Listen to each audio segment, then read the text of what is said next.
akumulasi sebanyak-banyaknya dosa nih. Yang paling banyak lah dosanya. Paling banyak. Itu disebut israf namanya. Apa namanya? Israf. Kan saya sering ilustrasikan ya. Kalau ada prasmanan kita sekali makan, dia 10 kali makan misalnya, ya, ngantri. Itu israf dalam makanan. Wa kulu washrabu wala tusrifu. Jangan israf. Ada orang israf dalam berbuat dosa. Pokoknya semua jenis kejelekan dia kerjain. Kalau ada yang belum dia lakukan dan orang lain mengerjakan, dia gelisah. Kenapa dia bisa, saya nggak bisa? Maka dia lakukan juga.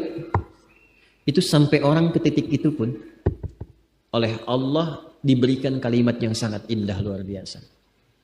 Quran surah 39 ayat 53. Qul firalkan ya Muhammad SAW. Katakan kepada hamba-hambaku, ya ibadi, hambaku, kata. Itu masih di aku hamba, Pak. Bu. Seburuk-buruknya perilaku manusia menjauh dari Allah, sepanjang masih ada nafas berkehidupan, itu tetap dibentangkan oleh Allah hamparan-hamparan rahmat supaya hambanya bertobat. Dan masih dipanggil hamba. Kalimatnya sama dengan panggilan kepada hambanya yang soleh. Hambaku. Ibadi. Qul ya ibadiyalladzina asrafu ala anfusihim. Katakan Muhammad SAW kepada hamba-hambaku. Bagaimanapun perasaanmu kepada aku, kata Allah. Ya, itu panggilan untuk dekat, menengah, dan jauh. Kupanggil kalian semua. Mungkin ada yang malu-malu mau tobat kan, datang ke masjid. Kadang-kadang godaan masih tinggi, pengen tobat. Begitu lihat orang takbir, pas di belakang masih ada yang kosong, ada getaran-getaran untuk mencek itu. Bukan ngecek keamanannya. Barang apa yang kira-kira bisa dieksekusi di situ gitu.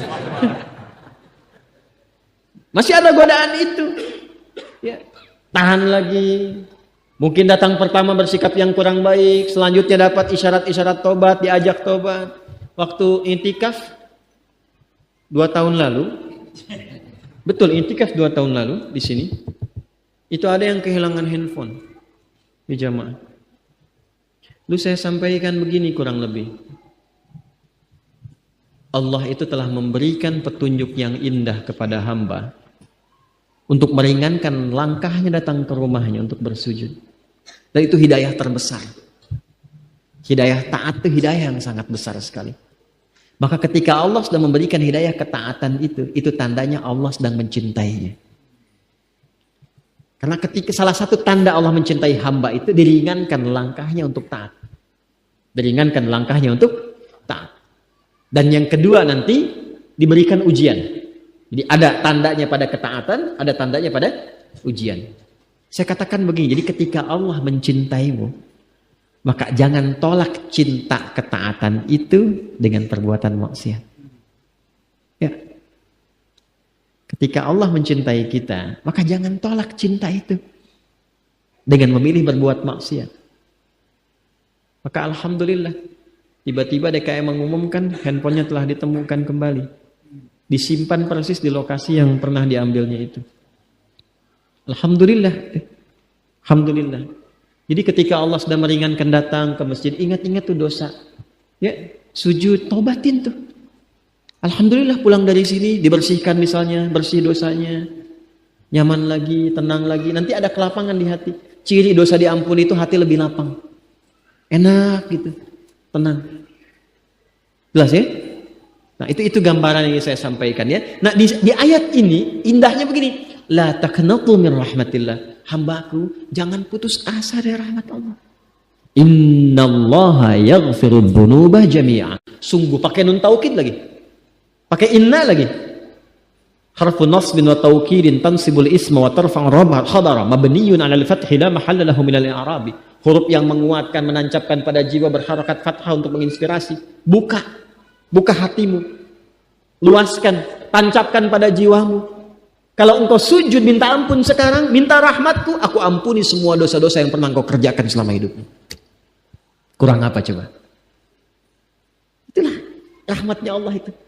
Karena itu ketika ada hambanya yang beriman dan ada hambanya yang ingkar dengan yang munafik, Allah lebih memberikan perhatian kepada yang ingkar, yang munafik supaya sama-sama beriman. Kurang sayang apa lagi coba? Ya. Jadi kalau mau berbuat maksiat itu aduh, merenung dulu deh sebentar gitu ya. Ya, merenungkan sayangnya Allah kepada kita. Apa tega melepaskan sayangnya Allah dengan perbuatan maksiat yang dipilih kemudian. Konsisten aja jaga itu sampai meninggal. Insya Allah husnul khatimah. Insya Allah husnul khatimah. Nah, jadi ini cara memahaminya. Makanya setelah itu diminta tunduk. Karena itu nanti di sini dikatakan wal ibadatu dunal awthani wal asnami wal aliha li'annahu jalla dzikruhu wa khaliquhum wa khaliqu man qablahum min abaihim wa ajdadihim wa khaliqu asnamihim wa awthanihim wa alihatihim faqala lahum jalla dzikruhu falladzi khalaqakum wa khalaqa aba'akum wa ajdadakum wa sa'iral khalqi ghairakum wa huwa yaqdiru ala dharrikum wa naf'ikum awla bit ta'ati mimma la yaqdiru lakum ala naf'i wala dharrin. Allah mengatakan begini, ayo cepat balik beriman supaya kalian baik lagi, dapat rahmatku, dapat sayangku, dapat kemudahan sampai di akhirat nanti. Maka cepat taubat, sujud, sembah aku. Aku yang ciptakan kamu, aku yang ciptakan orang sebelum kamu, aku yang berkuasa memberikan manfaat kepadamu, aku yang menepis keburukan darimu. Kenapa dengan semua itu belum menyadarkan dirimu untuk kembali kepada aku dan menuhankan benda yang engkau sadari tidak memberikan respon apapun pada seruan dirimu? Itu akal kita disentuh itu. Ya, aku kan yang menciptakan engkau, menciptakan orang sebelum engkau. Nanti kita bahas tafsiran khalaqa itu seperti apa. Sampai saking kalau kita nanya, dijelaskan oleh Allah diciptakannya bagaimana. Dijelaskan. Sampai dirinci ayat-ayat penciptaan itu. Sampai sebelum kita ada, bagaimana tercipta, di kandungan seperti apa, dilahirkan bagaimana, ibu yang mengandung rasanya bagaimana. Setelah lahir seperti apa, diberikan ASI berapa lama, dirawat-rawat, disayang-sayang, ada persoalan apa diselesaikan, itu semua rinci. Bahkan turun surahnya, surah 76 itu surah Al-Insan. Tentang manusia. Hal ata 'alal insani hinum minad dahri lam yakun syai'an madhkura. Apa kamu belum sadar juga? Dulu ketika kamu belum ada itu, kamu ada di mana? Dalam kondisi apa? Satu-satunya kitab suci di muka bumi yang menjelaskan tentang penciptaan manusia dari sebelum ada sampai berpulang dengan sangat detil hanya Al-Quran. Dan yang bisa menjelaskan dengan detil itu pasti penciptanya. Kalau bukan pencipta nggak mungkin bisa menjelaskan dengan detil. Mustahil. Yang membuat spidol mampu menjelaskan spidol ini dengan rinci. Bahannya apa, kadar tintanya berapa, fungsinya bagaimana, bisa dihapus cepat atau tidak, yang bikin. Al-Quran rinci menjelaskan tentang penciptaan manusia, menunjukkan bahwa Quran firman Allah. Dan nyata Allah pencipta kita. Sekarang yang menciptakan kita, menyayangi kita, mengasihi kita, jangan sampai kamu celaka. Aku yang ciptakan engkau, aku yang menyayangi engkau, aku menerima taubatmu, aku memberikan kasih kepadamu. Cepat kembali. Kembali. Sekarang alhamdulillah kita mengatakan beriman. Tapi kategori yang mana? Apakah iman yang pertama? Ataukah mengaku di lisan beriman tapi masih ada perbuatan maksiat? Atau ada sifat nifak yang menjangkiti dalam hati kita? Maka dengan ayat ini, satu ayat ini aja pulang tobat. Pulang tobat. Saya nggak mau Anda ngaji hafal ayatnya, cuma tahu halaman, tahu ini. Itu bukan istimewa. Banyak yang bisa begitu. Orientalis banyak kok. Hafal Quran, hafal hadis, ini itu banyak. Yang saya inginkan apa manfaat ayat ini terhadap perubahan pada diri kita. Karena ahli Quran itu kalau benar ngajinya merubah dirinya lebih baik. Itu yang dimaksud Quran surah Fatir di ayat ke-32. Thumma awrafnal kitaba alladhina istafayna min ibadina faminhum zalimun li nafsi wa minhum muqtasid wa minhum sabiqun bil khairati biidznillah. Allahu akbar. Ahli Quran yang benar itu yang ngaji, tafsir, yang membaca, yang menghafal. Itu Quran yang dia kaji, dia hafalkan, dia baca itu mampu merubah dirinya lebih baik. Makanya apa yang kita dapatkan di ayat ini? Oh, ini petunjuknya. Bergaul dengan orang dengan yang baik. Jangan banyak bertindak yang tidak baik supaya tidak muncul resiko-resiko yang tidak menyenangkan. Bersikap dengan baik. Tantangan itu wajar. Karena kalau mau pintar pasti mesti ada ujian. Kalau pernah berbuat salah, cepat kembali evaluasi. Itu spiritnya, cepat taubat sebelum berpulang. Jelas? Nah, dari mana kemudian penafsiran ini didapatkan? Sanadnya bersambung ke Ibnu Abbas. Wa kana Ibnu Abbas fima ruya lana anhu yaqulu fi dzalika nadhira ma qulna fihi. Dan adapun Ibnu Abbas radhiyallahu taala anhuma, kalau Ibnu Abbas pakai anhuma. dari apa yang diriwayatkan kepada kami dari beliau, pada kami di sini oleh muallif yaitu Imam At-Tabari, yaqulu fi dzalika nadhira ma qulna fihi, yaitu pendapat beliau sama persis dengan apa yang kami utarakan. Jadi kutipan dari tafsir ini sanadnya bersambung ke Ibnu Abbas radhiyallahu taala anhuma. Siapa Ibnu Abbas itu? Ini bukan orang sembarangan. Nama aslinya Abdullah. Nama aslinya siapa? Abdullah. Lahir 619 Masehi. Ya, lahirnya 619 Masehi. Kok nggak pakai hijriah Ustaz? Karena Nabi belum hijrah. Jelas ya? Karena Nabi belum hijrah. Nanti setelah Nabi hijrah, baru periode itu menggunakan tanggalan hijriah. Lahir 619 Masehi, anaknya paman Nabi Sallallahu Alaihi Wasallam, bagian dari ahli bait. Ya, anaknya paman Nabi namanya Abbas bin Abdul Muttalib radhiyallahu taala anhu. Ini beda usianya tipis dengan Nabi, 3 tahun saja Abbas itu. Abbas ini profesinya pedagang, Pak. Saya ulang ya, profesinya pedagang. Punya anak sulung namanya Fudail. Anak bungsunya namanya Abdullah. Sebelum masuk Islam, beliau ini termasuk pelaku riba. Ya, termasuk pelaku riba. Ya, bagian dari rentenir juga. Yang meminjamkan apa dan seterusnya. Ini praktek-praktek riba demikian. Alhamdulillah masuk Islam. Dan riba pertama yang dibebaskan oleh Nabi Sallallahu Alaihi Wasallam adalah riba pamannya sendiri, yaitu Abbas bin Abdul Muttalib. Menariknya apa? Ini yang hebat yang kita teladani. Kenapa saya cerita ini yang mau saya sampaikan. Jadi kalau kita ngaji hadis dengan riwayat, saya sarankan jangan langsung ke informasinya, ke isinya. Gali dulu tentang orang yang menyampaikannya. Karena setiap tokoh yang meriwayatkan hadis itu selalu punya inspirasi tersendiri. Dan kadang berpengaruh untuk menjelaskan hukum. Ya, nanti kita kalau masuk ke rawi-rawi tertentu kita jelaskan. Nah, Abbas ini setelah masuk Islam itu juga sangat mencintai kajian, ya. Duduk dengan Nabi belajar, tapi karena kesibukan di waktu-waktu beliau bekerja itu, berbisnis itu, dan disupportkan juga pada perjuangan Nabi Sallallahu Alaihi Wasallam, maka seperti kita lah ngambil waktu-waktu tertentu, ya. Tapi visinya begitu panjang. Saya boleh punya kesibukan terbatas mengakses taklimnya Nabi Sallallahu Alaihi Wasallam, tapi mesti ada kebanggaan di keluargaku yang mewarisi ilmunya Nabi Sallallahu Alaihi Wasallam. Maka beliau investasikan anak bungsunya Abdullah untuk memulazamahi, melazimi, ya, untuk terus mengikuti majlisnya Nabi Sallallahu Alaihi Wasallam. Maka anak ini sejak usia dini disertakan di majlis Nabi Sallallahu Alaihi Wasallam. Jadi Abdullah kecil ini dari kecilnya tuh dari merangkaknya, mainnya itu di majlis Nabi aja. Makanya semua yang terdengar, yang terlihat tuh semuanya baik-baik semua. Karena itu ketika Nabi menyaksikan itu pun keluar di lisan Nabi sambil dipegang dengan lembut itu, Allahumma faqihhu fid din wa 'allimhu ta'wil. Itu doa langsung dari Nabi sallallahu alaihi wasallam. Ya Allah, mohon pahamkan Abdullah ini tentang semua urusan dalam ad-din. Dan istimewakan spesifik, dalamkan pemahamannya kepada Al-Quran. Wa'alimhu ta'wil. Itu Abdullah kecil. Dari situ, karena yang bergaul dengan orang baik, Nabi itu Masya Allah, ya, termasuk ke anak-anak kecil itu. Makanya anak-anak kecil itu diantara idolanya itu Rasulullah SAW. Ya, anak-anak sekarang ya, hidupkan tuh suasana berkehidupan bersama Nabi Sallallahu Alaihi Wasallam.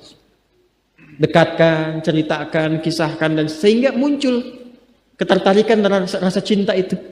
Itu sejak kecil ditanamkan rasa itu sehingga semua kegiatannya ingin menyertai Nabi. Ini yang ingin saya sampaikan. Jadi beliau ini Abbas sesibuk-sibuknya itu masih berpikir investasi. Saya boleh sibuk, nggak dapat semua hadis Nabi, tapi anak saya mesti mendapatkan yang luput dari saya. Saya boleh nggak mendapatkan semua Quran, tapi anak saya mesti ada yang jadi ahli Quran. Cara berpikirnya siapa yang akan menjadi kebanggaan di akhirat nanti? Di dunia itu semu dunia itu. Jadi sementara aja, nggak pasti sifatnya. Perbedaan status sosial itu hanya istilah-istilah yang disematkan manusia saja. Ini kaya, ini miskin, ya kan? Yang ini punya jabatan, yang ini biasa-biasa. Itu istilah manusia. Toh pada akhirnya semua kembali ke tempat yang serupa. Dan menariknya begini, yang kaya, yang punya jabatan, tetap di akhir hidupnya pengen punya gelar yang sama dengan yang miskin. Atau dengan yang disebut miskin. Maaf, kalau ada orang disebut miskin, meninggal, di papan nisannya ditulis apa?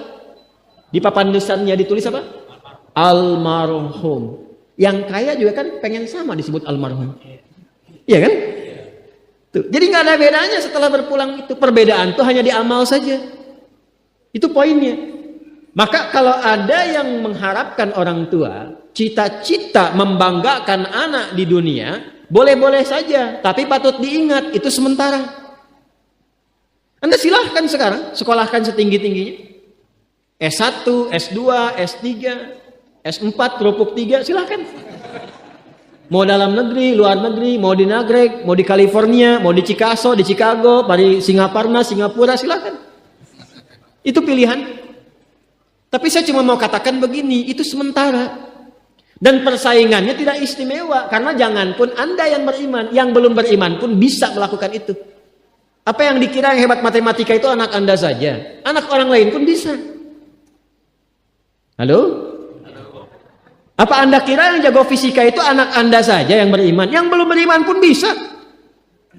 Ya. Jadi perlombaannya itu rata semua. Dan gak ada yang istimewa. Kadang-kadang bingung ya, kenapa sih yang di dunia itu terlalu diistimewakan gitu? Mengistimewakan yang hilang itu gak ada kerjaan. Mengagungkan yang hancur, yang sifatnya fana, rasanya biasa. Apa yang mau dibanggakan sih? Dan yang paling menarik tuh begini, ketika meninggal, gelarnya pengen sama dengan yang dianggap ringan atau rendah status sosialnya itu. Tadi kalau orang miskin meninggal gelarnya apa? Ternyata yang kaya pun pengen sama almarhum juga. Kalau rakyat yang meninggal di papan nisannya ditulis apa? Almarhum. Ternyata pejabat juga pengen begitu, sama juga. Saya belum pernah dengar nanti kalau saya meninggal tulis gelarnya almaun ya. Gak ada. Tetap almarhum juga. Jelas ya? Nah, maka yang dipikirkan tuh perlombaan yang sejati itu begini. Perlombaan yang sejati itu adalah perlombaan untuk kehidupan yang abadi yang gak fana lagi.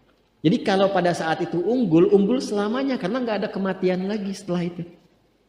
Itu yang dimaksudkan hadis Nabi. Kalaulah ada dunia ini punya nilai walaupun itu hanya bagian dari satu sayap nyamuk saja, ya, tentu tidak akan pernah Allah memberikan itu semua kepada orang-orang yang ingkar kepadanya. Ya. Karena kalau diberikan nggak adil di situ. Karena itu sifatnya fana, ujian saja. Pada akhirnya kembali. Nah, Abbas itu mampu membaca itu. Ini kehidupan sejak di zaman jahiliyah loh. Awas ya. Jadi risalah Islam itu membimbing pengikutnya, umatnya untuk berpikir lebih cerdas. Ini visioner.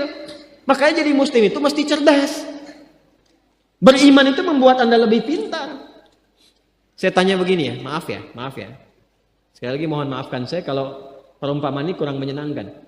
Kalau ada yang abadi dengan yang sementara, Anda pilih yang mana? Masa?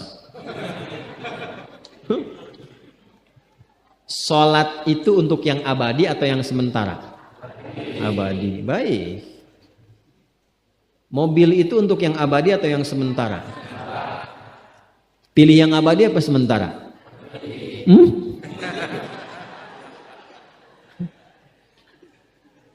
Di Kiai itu ada mobil Innova tuh. Siapa yang besok memilih tidak sholat subuh? Pilihannya pilih Innova atau pilih sholat subuh? Yakin? Kalau saya pilih Innova dipakai untuk mengantarkan sholat subuh. Nah, itu lebih bagus. Ya. Jangan dipotong sampai situ ya. Ya bisa aja kita pilih Avanza, bisa pilih Ferrari, bisa pilih Pajero ya. Awas yang punya mobil Innova, Anda potong royalti kena. Paham? Abbas itu begitu. Anak saya mesti dipanggil di akhirat dan semua penduduk langit dan bumi menyimak itu semua. Diviralkannya di akhirat. Viral dunia itu sementara. Internetnya diputus gak viral lagi. Kadang-kadang yang viral kemarin kan sekarang nggak ada lagi, ya kan? Yang viral tahun lalu sekarang sudah nggak ada, ya kan? Jadi Belum selesai kehidupan sudah hilang juga viralnya. Akhirat itu selamanya. Dan biasanya begini, kalau orang-orang yang diviralkan oleh Allah atas kehendak Allah, itu abadi melintasi setiap masa. Jadi ada yang viral karena berita, ada yang viral karena doa dan kehendak Allah Subhanahu wa taala. Itu yang diviralkan langsung atas kehendak Allah itu melampaui zamannya. Makanya kisah ini pun bertahan sampai sekarang. Nah, Abbas itu berpikir, saya boleh sekarang jadi pebisnis pedagang, tapi anak saya mesti menguasai apapun yang pernah diajarkan oleh Nabi. Maka anak kecil ini sejak dini mengikuti Nabi. Sejak dini lekat dengan Nabi. Maka ketika Nabi tidur pun itu ikut berkunjung karena keluarganya. Nah, inilah yang didapatkan oleh kita hadis tentang bangun tidur. Jadi hadis tentang bangun tidur itu diriwayatkan oleh anak kecil yang umurnya belum genap balik. Main-main ke rumah Rasulullah, ke rumah bibinya Sayyidah Maimunah, ingin tahu bagaimana cara bangun malamnya Nabi. Itu diikutin sampai dilihat gimana bangunnya. Duduk dulu, kata beliau, duduk dulu. Kemudian mengusap dengan bagian tangan yang diduga bersih untuk menghilangkan bekas ngantuknya. Setelah itu membaca khawatimah surah Ali Imran. Kemudian thumma dhahaba ila syanin mu'allaq, ke tempat tertutup, fatawadda, itu kan? Nah, itu ada semua rangkaiannya, itu ditemukan nanti di hadis riwayat Abu Daud, di Sunan Abu Daud. Nomor hadis 1367. Itu hadis tentang bangun tidur, ya, cara bangun tidur sampai sholat malam. Masih ingat teman-teman kalau kita bermakmum begini dan ada imam satu dan sudah pasti satu imam? Ya kan?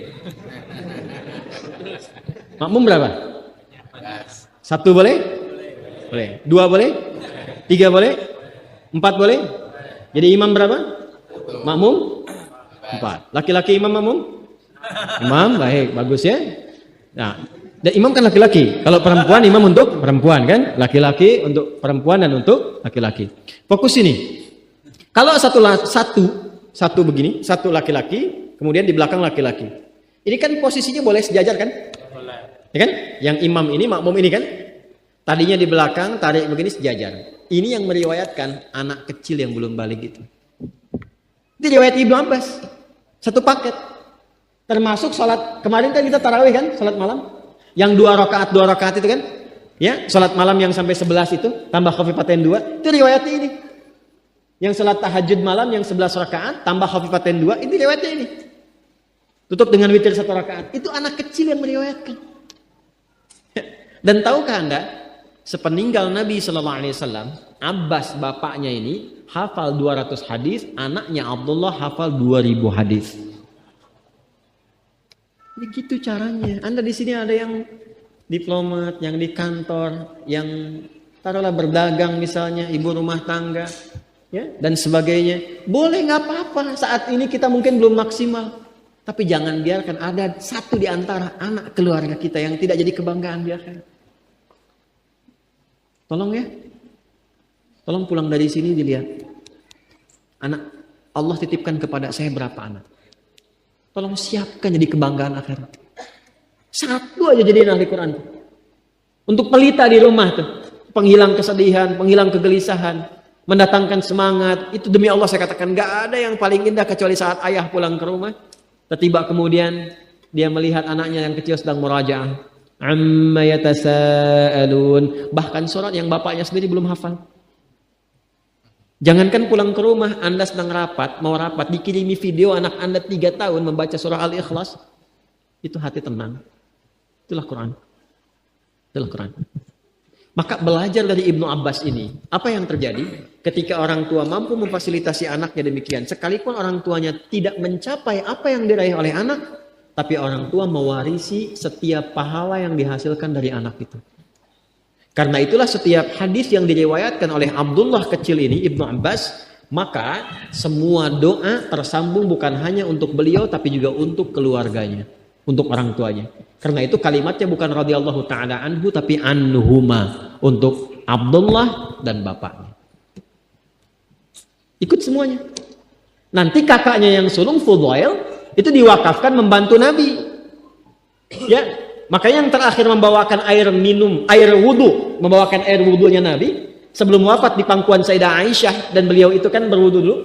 Ya, lalu wafat di pangkuan Sayyidah Aisyah radhiyallahu taala anha. Itu yang membawa air wudunya kakaknya Abdullah ini, Fudail ini. Ya, Fudail bin Abbas. Itu semuanya itu jadi baik. Jadi kalau ada satu anak tuh jadi ahli Quran, itu cahayanya kemana-mana, terbawa semua. Bisa jadi anak hafal Quran, bapak ibu berangkat haji, mungkin terjadi. Umrahnya dari rizkinya anak bisa. Dan jangan salah ya, mungkin kelancaran usaha Anda pun itu mungkin supportnya anak. Saya ceramah beberapa waktu lalu menerangkan di Quran tentang ya rizki orang tua ke anak itu biasa. Tapi ada rizki anak ke orang tua, saya terangkan itu. Setelah saya selesai, saya pamit, ada orang tua datang, salah seorang mengatakan, Ustaz, benar yang Ustaz sampaikan itu? Bukan, Quran yang sampaikan. Usaha saya menjadi lebih lancar ketika anak justru didekatkan dengan Al-Quran. Padahal awalnya penyesuaian dulu, penyesuaian. Tapi setelah itu cahaya hadir. Tapi prinsipnya, belajar dari sini, kita tidak hanya ngaji isi tafsirnya. Tapi proses membentuk itu tuh seperti apa? Maka belajar dari kisah ini, karena nggak mudah. Ya, kadang mesti berkorban. Karena itu Abbas membersihkan dulu dari ribanya. Pekerjaan dibersihkan dulu dari apa yang Allah nggak suka. Ya, lalu yang halal dikumpulkan, dibawa ke rumah, dimasak oleh istri, dimakan oleh anak. Kan? Dari situ kemudian jadi energi. Ada lompatan-lompatan pengetahuan, dibuka pengetahuannya. Niat diperbaiki. Itu banyak yang seperti itu. Nah, jadi kesimpulannya, saya ingin sampaikan bahwa pertama, Allah menyayangi kita. Maka segera respon dan tangkap rasa sayang ini dengan ketaatan kepadanya. Satu itu. Yang kedua, pancarkan cahaya taat itu sekalipun pada pelaku maksiat. Sekalipun pada orang-orang yang belum beriman kepada Allah Subhanahu wa taala. Maka bergaul dengan mereka. Pancarkan akhlak mulia, pancarkan kebaikan, rasa tolong menolong, tenggang rasa, tepat selira, toleransi dalam konteks yang benar. Pancarkan itu semua. Supaya mereka pun mendapatkan kesempatan yang sama untuk merasakan cahaya iman. 3, belajar dari rawi periwayat tentang tafsir ayat ini. Abdullah bin Abbas radhiyallahu taala anhuma. Sesibuk apapun Anda, mesti ada perwakilan anggota keluarga yang menjadi kebanggaan di hadapan Allah Subhanahu wa taala. Kalau Anda merasa belum berumah tangga, anak kan jadi anak. Jadi baiklah sekarang untuk orang tua. Ya. Ini bagian terakhirnya. Kemudian saya akhiri supaya kita bisa memulai pekan selanjutnya ke ayat 22. Alladzi khalaqakum walladzina min qablikum. Ini bagian terakhir, tersisa 5 menit untuk saya tutup. Sembah aku, kata Allah, supaya kalian jadi lebih baik. Karena aku penciptamu. Dan aku mencipta bukan hanya engkau, tapi orang-orang sebelum engkau. Biasanya terjemah sampai situ saja. Pemaknaannya sampai situ. Hai semua manusia, beribadahlah kepada Allah, esakan Allah Subhanahu wa taala yang telah menciptamu dan mencipta orang-orang sebelum kamu supaya kalian bertakwa.